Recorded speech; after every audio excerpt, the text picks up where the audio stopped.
أما بعد فأعوذ بالله من الشيطان الرجيم. بسم الله الرحمن الرحيم.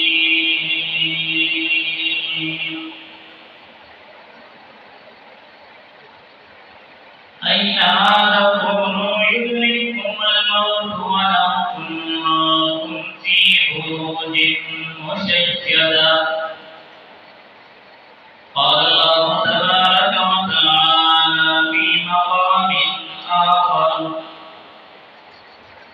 كل نفس ذائقة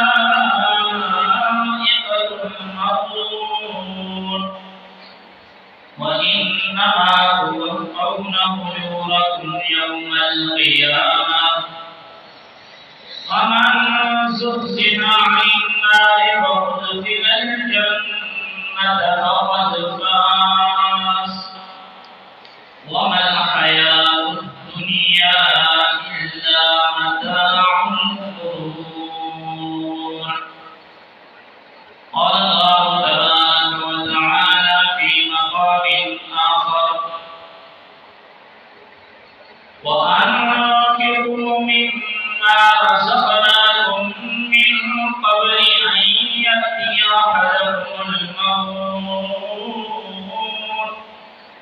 فيقول رب لولا أخرتني إلى أجل قريب فأصدق وأكن من الصالحين ولن يؤخر الله نفسا إذا جاء أجلها والله خبير بما تعملون. وقال النبي صلى الله عليه وآله وسلم: الدنيا سجن المؤمن وجنة الكافر، أو كما قال عليه الصلاة والسلام.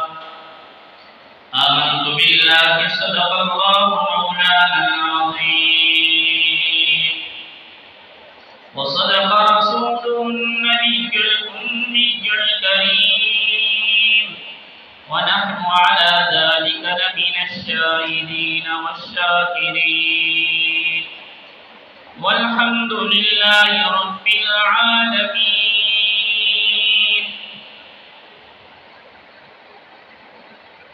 برادران اسلام، میں نے آپ کے سامنے قرآن مجید کی مختلف آیات چند آیات تلاوت کی ہیں.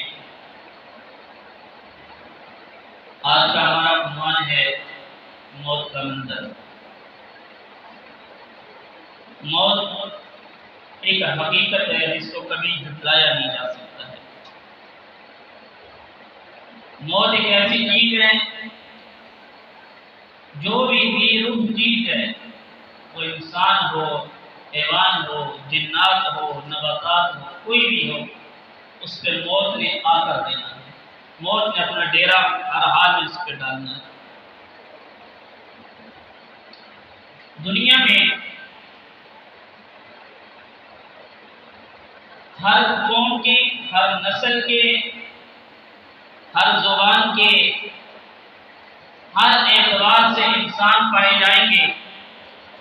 ہر گھر کے اندر بھی مختلف سوچوں کے لوگ مالک بیٹھے ہوئے ہوں گے، اختلاف رائے رکھتے ہوں گے، اختلاف ان کے اندر موجود ہوگا. لیکن ایک بات اٹل ہے ساری دنیا کے انسانوں میں، جس میں کسی کا بھی اختلاف نہیں ہے اور نہ ہی اختلاف ہونا چاہیے. اس کا نام ہے موت. موت کے بارے میں کسی کا کوئی اختلاف نہیں. دنیا میں آنے کی ترتیب موجود ہے. دنیا میں جو آتا ہے، پہلے دادا آئے گا، پھر اس کا بیٹا آئے گا، پھر پوتا آئے گا، پھر آگے اس طرح. لیکن دنیا سے جانے کی کوئی ترتیب نہیں ہے. دادا بالکل ٹھیک ٹھاک ہوگا، بیٹا چل پڑا ہے یا پوتا دنیا سے چل پڑا. دنیا میں اس سے جانے کی ترتیب نہیں ہے، آنے کی ضرورت ہے. اس سے یہ بات سمجھ میں آئی کہ انسان کو ہر وقت اپنی موت کے لیے تیار بیٹھنا چاہیے۔ موت ایک حقیقت ہے۔ سیدنا حضرت عبداللہ بن عمر رضی اللہ تعالیٰ عنہ فرماتے ہیں کہ جناب نبی کریم صلی اللہ علیہ وآلہ وسلم نے ایک مرتبہ میرا اس طرح کندھا پکڑ کے اور مجھے اشارہ دیا اور ارشاد فرمایا، اے عمر، اے عبداللہ بن عمر، دنیا میں ایسے رہو جیسے کوئی مسافر یا راہ گزر ہوتا ہے۔ مسافر یہاں سے جس وقت چلتا ہے تو راستے میں تھوڑی دیر کے لیے وہ قیام کرتا ہے، رکتا ہے، پھر وہ اپنی اصل منزل کی طرف چلنا شروع کر دیتا ہے، وہ مختصر سا وہ قیام کرتا ہے۔ فرمایا یہی مثال ایک انسان کی ہے تو دنیا میں ایک مسافر ہے، یہ دنیا میں اس نے ایک عارضی طور پر آیا ہے، یہ تو اس کا مسافر خانہ ہے۔ حقیقی جو اس کی منزل ہے، حقیقت جو اس کی جگہ ہے، وہ یہ دنیا نہیں ہے بلکہ اس کی آخرت ہے، یا تو وہ جنت ہے یا جہنم ہے۔ اس کے لیے اس کو تیاری کرنی پڑے گی۔ حضرات گرامی، موت ایک اٹل چیز ہے، ایک اٹل فیصلہ ہے۔ موت کے بارے میں کوئی بھی انسان یہ بات نہیں کہہ سکتا کہ میرے اوپر موت نہیں آئے گی۔ ہمارے بڑے دادا پردادا، ان سے بڑے، وہ دنیا میں آئے اور کہاں ہیں، یہ قبروں کی پڑتال۔ آج ہماری جوانی، کل ہماری آنے والی اولاد ہمیں بھی اسی طرح اٹھائے گی اور قبر کے اندر دفن کر دے گی۔ موت آتی کیوں ہے؟ دنیا کے سائنسدان اس بات پہ انہوں نے بڑا زور لگایا کہ یہ موت کو ختم کیا جائے، لیکن ان کی ساری کی ساری توانائیاں صرف ہو گئی، لیکن وہ موت کو ختم نہیں کر سکے۔ یہ تو اللہ کا فیصلہ ہے۔ انسان اپنی دماغ سے سوچتا ہے کہ میں یہ کر دوں گا، میں وہ کر دوں گا، لیکن اللہ تبارک و تعالیٰ کی ذات طاقت والی ذات ہے۔ ہماری جتنی بھی سائنس مشینری ہو سکتی استعمال کر لیں، لیکن اللہ تبارک و تعالیٰ کی ذات کا اٹل فیصلہ ہے کہ تمہارے اوپر موت نے آ کر رہنا ہے۔ ایک سوداگر تھا، اس نے اپنے ایک دوست سے پوچھا، آپ کے باپ کی موت کیسے ہوئی ہے؟ اس نے کہا کہ آپ میرے باپ کا پوچھ رہے ہو، ہمارے تو پورے کا پورا خاندان جو ہے وہ پانی میں ڈوب کے مر گیا ہے۔ اس نے کہا پھر آپ کو ڈر نہیں لگتا؟ آپ کے باپ دادا پردادا وہ سب کے سب پانی میں ڈوب کر، آپ کشتیاں چلاتے ہیں تو اس میں ڈوب کے آپ مر گئے، تو آپ بھی وہی کام کر رہے ہیں۔ اس بندے نے آگے سے پوچھا، بتاؤ آپ کے باپ دادا کیسے مرے ہیں؟ انہوں نے کہا کوئی گھر میں مرا ہے، کوئی کہاں پہ مرا ہے، کوئی کس طرح۔ اس نے کہا آپ کو ڈر نہیں لگتا ہے؟ اگر ان پہ موت آ گئی گھر میں تو آپ پہ گھر پہ موت نہیں آئے گی۔ اس سے یہ بات ثابت ہوئی کہ جس انسان کی موت جس طریقے پر لکھی گئی ہے وہ اس کو مل کر رہے گی، ہر حال میں موت نے آ کر رہنا ہے۔ ایک انسان 4-5 منزلہ عمارت سے نیچے گر جائے، بچانے والی ذات چاہے تو اس کو بچا سکتی ہے، اور یہ ہمارے اس کراچی شہر میں بھی ہوا کہ آدمی 5ویں منزل سے نیچے گرا، بالکل صحیح سلامت بچ گیا، دوبارہ اپنی اسی جگہ میں پہنچا۔ دوست احباب نے کہا کہ جاؤ، اللہ نے آپ کو اتنی زندگی دی، ہمارے لیے مٹھائی لے کر آئے۔ وہ مٹھائی کے لیے گیا، گاڑی تیز آئی، اس نے ٹکر مار کے مار دیا۔ اس کی موت 5 منزلہ عمارت سے نہیں تھی، اس کی موت گاڑی کی ٹکر سے ماری۔ اسی لیے کہتے ہیں مارنے والے سے بچانے والا زیادہ طاقتور ہے۔ جہاں انسان کی موت ہے وہ انسان کو مل کر رہے گی، اور موت کے بارے میں ایک اصول قائم کرتی ہے۔ قرآن کریم کے اندر موجود ہے 5 چیزوں کا علم کہ وہ اللہ تبارک و تعالیٰ کی ذات کے پاس ہے۔ وَمَا لَا تَدْرِي نَفْسٌ مَاذَا تَكْسِبُ غَدًا وَمَا تَدْرِي نَفْسٌ بِأَيِّ أَرْضٍ تَمُوتُ۔ انسان کو اس چیز کا پتہ نہیں ہے کہ اس کی موت کہاں آئے گی، لیکن موت کے بارے میں قتل ہے کہ انسان نے اپنا کھانا پینا سارا پورا کر لیا، اس کی سیٹنگ کا بھی پتہ ہے، اس کی گفتار کا، اس کی رفتار کا، اس کے ہر چیز کا کہ کس حال میں اس انسان کو موت آئے گی۔ اللہ تبارک و تعالیٰ کی ذات نے اس کے بارے میں اٹل فیصلہ سنا دیا۔ جو انسان اچھائیوں کی زندگی گزار رہا ہوتا ہے اس کو اچھائیوں میں موت آ جاتی ہے، اور جو انسان برائیوں میں، جس کی زندگی گناہوں میں، اللہ کی نافرمانی میں گزرتی ہے، اس کی موت بھی اسی حالت میں آ جاتی ہے۔ کوئی کنڈکٹر ہے، ڈرائیور ہے، کوئی شراب پینے والا ہے، کوئی جوئے کا عادی ہے، بدکاری کا عادی ہے، ساری زندگی اسی کام میں گزاری، آخری وقت بھی اس کی زبان پہ یہی الفاظ ہیں۔ یہ ہوتا ہے، اور ایک انسان نے ساری زندگی لا الہ الا اللہ میں گزاری، اللہ کا ذکر کرتے کرتے اس کی زبان پہ بھی آخری وقت میں لا الہ الا اللہ کا مل جاتی ہے۔ اللہ کے نبی صلی اللہ علیہ وآلہ وسلم نے فرمایا کہ جو آدمی کل قیامت والے دن اسی حال میں اٹھایا جائے گا جس حال میں اس کو موت آئے گی۔ میرے محترم دوستو، اس لیے ہمیں ہر حال میں اللہ تبارک و تعالیٰ کی ذات کو یاد کرنا چاہیے۔ موت کا پتہ نہیں ہے کہ کس وقت آئے گی، کس حال میں آئے گی، تاکہ ہماری موت بھی آئے تو ہماری زبان میں لا الہ الا اللہ کا ذکر جاری ہے۔ ایسا نہ ہو، اللہ نہ کرے کہ ہماری موت اس حال میں آئے کہ ہم گناہ میں مبتلا ہوں اور کل قیامت والے دن ہم اسی گناہ میں اٹھائے جائیں۔ اس لیے ہر حال میں اس حال میں رہنا چاہیے کہ اللہ تبارک و تعالیٰ کی ذات جب موت دے تو سعادت والی موت ہو، سعادت والی زندگی ہو، شہادت والی موت ہو۔ باوضو رہنا چاہیے، 5 وقت کی نمازوں کا اہتمام کرنا چاہیے، حقوق اللہ اور حقوق العباد کو پورا ادا کرنا چاہیے،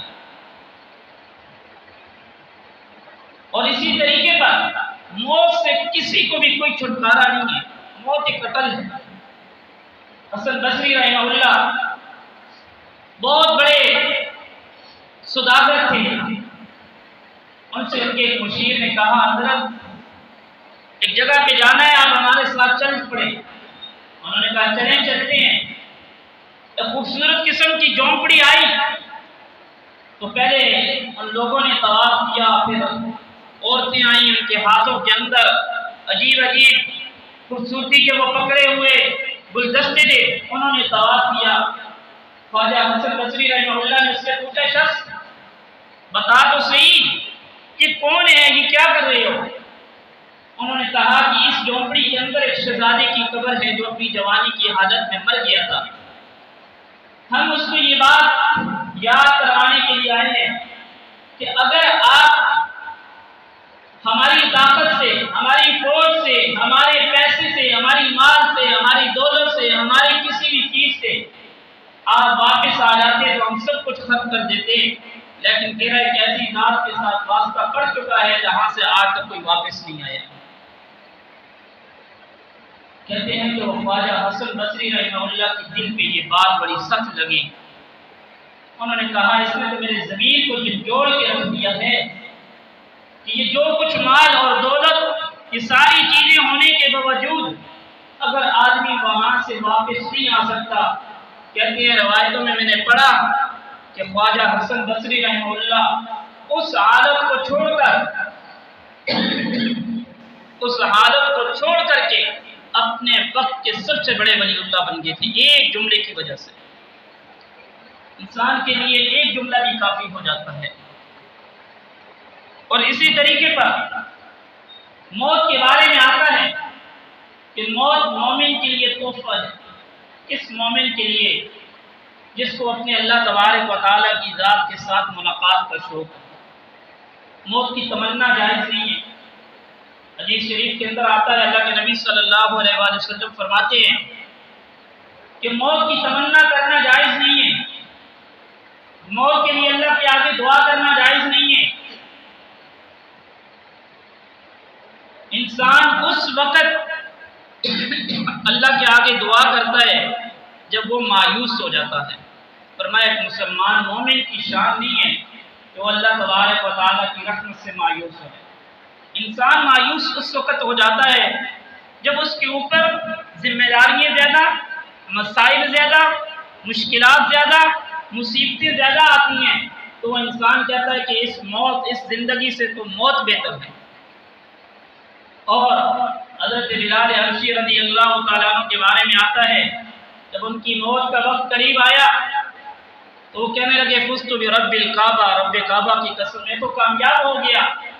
کسی نے پوچھا حضرت آپ کی تو موت کا وقت آ رہا ہے، یہ آپ کیا کہہ رہی ہیں؟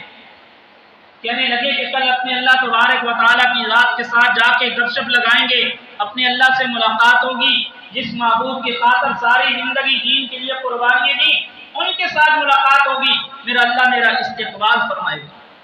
یہ وہ لوگ ہیں جن کی ساری زندگی اللہ تبارک و تعالیٰ کی ذات کی مرضی کے مطابق گزرتی ہے۔ ان کے اوپر موت آنا بھی یہ اس موت کو سعادت سمجھتے ہیں، اور ہم جیسا بد نصیب اور ہم جیسی شخص کے اوپر اگر موت آ جائے، موت آنے کا پتہ چل جائے، ہم موت سے کتنا ڈرتے ہیں۔ حضرت ابو ہریرہ رضی اللہ تعالیٰ عنہ فرماتے ہیں کہ ہم نبی کریم صلی اللہ علیہ وآلہ وسلم کے ساتھ ایک جنازے میں چلے گئے، ایک قبرستان میں چلے گئے۔ آپ علیہ الصلوۃ والسلام نے ایک قبر پر کھڑے ہو کر ارشاد فرمایا، تو لوگوں یہ قبر تمہیں روزانہ یاد کرتی ہے، یہ قبر تمہیں یاد کرتی ہے، اور تم بھی اس قبر کو یاد رکھنا، یہ نہ بھولنا کہ شاید یہ میرے اوپر موت نہیں آئے گی، موت نے آ کر رہنا ہے، موت ہمیشہ آ کر رہے گی۔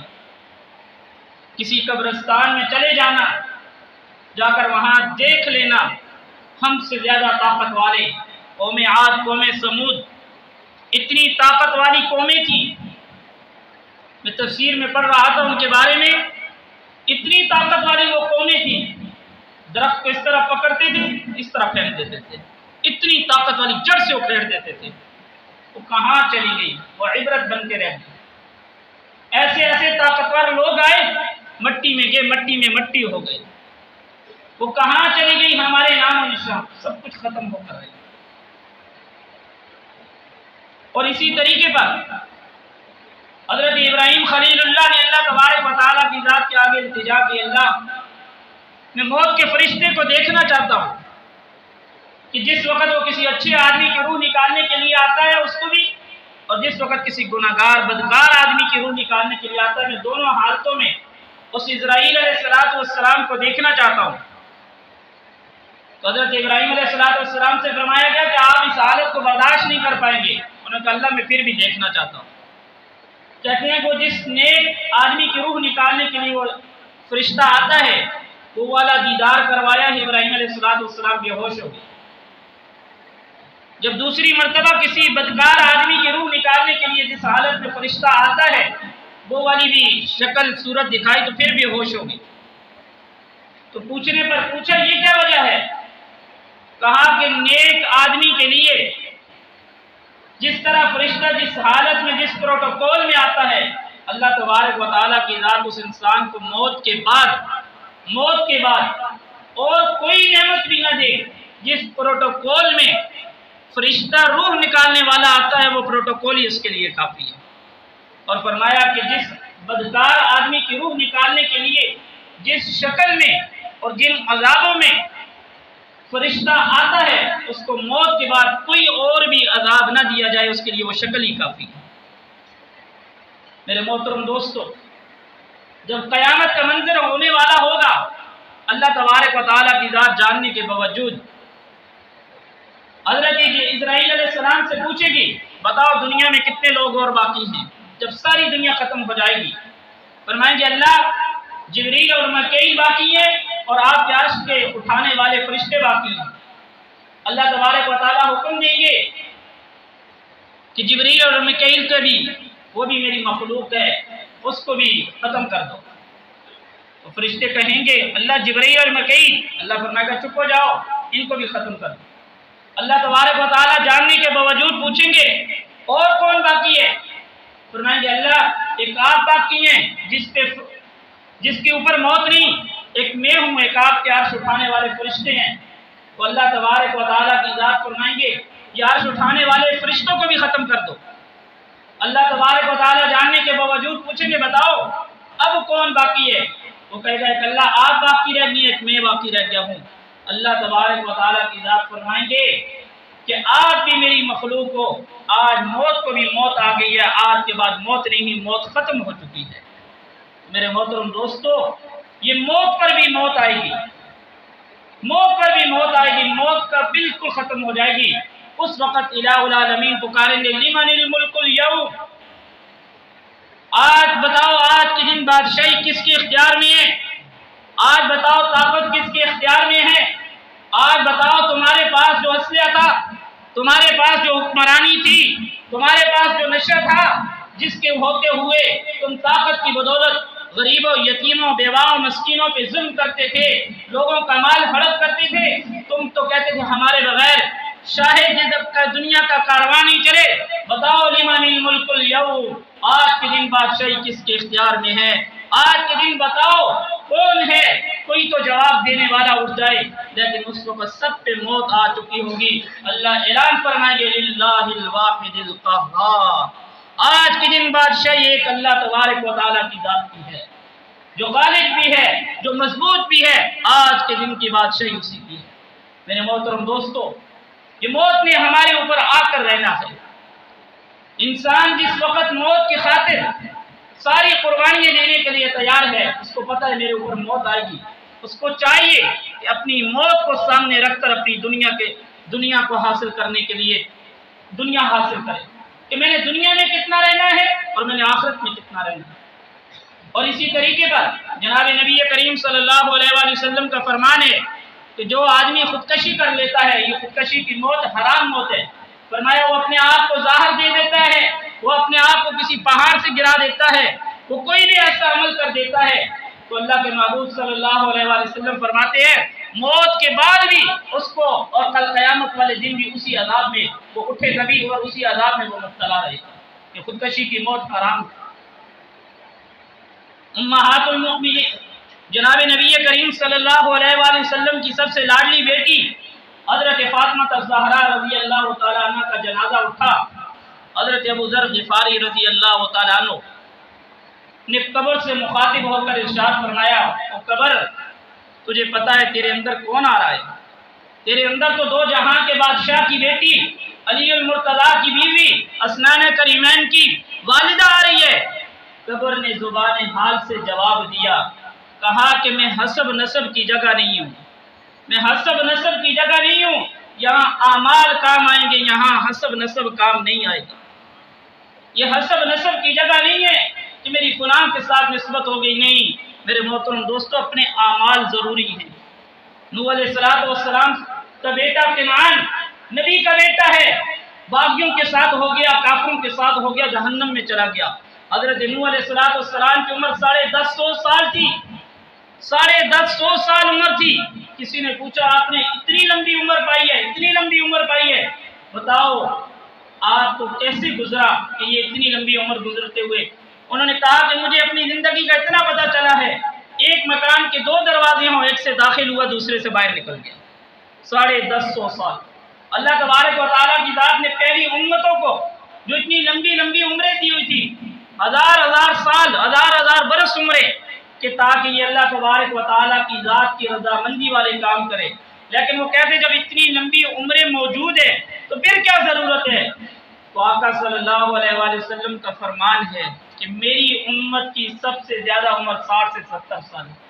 ہماری تو عمریں کیا اور ہماری امیدیں وہ 1000 سال والوں کے برابر کی ہیں۔ آج ہم کہتے ہیں ہمارے اوپر فلاں کے اوپر ناگہانی موت آ گئی، آج ہم کہتے ہیں فلاں کو پتہ ہی نہیں چلا اس کے اوپر موت آ گئی۔ میرے محترم دوستو، یہ اچانک موت نہیں ہے، یہ موت تو ہم کتنے جنازے روزانہ اٹھاتے ہیں، اپنے کندھوں پہ لے کے جاتے ہیں، قبرستان میں جا کے دفن کر دیتے ہیں۔ وہ موت تو ہمیں بتاتی ہے یہ جنازہ اس کا تو ظاہری تھا، لیکن یہ جنازہ کل تیرا بھی ہوگا۔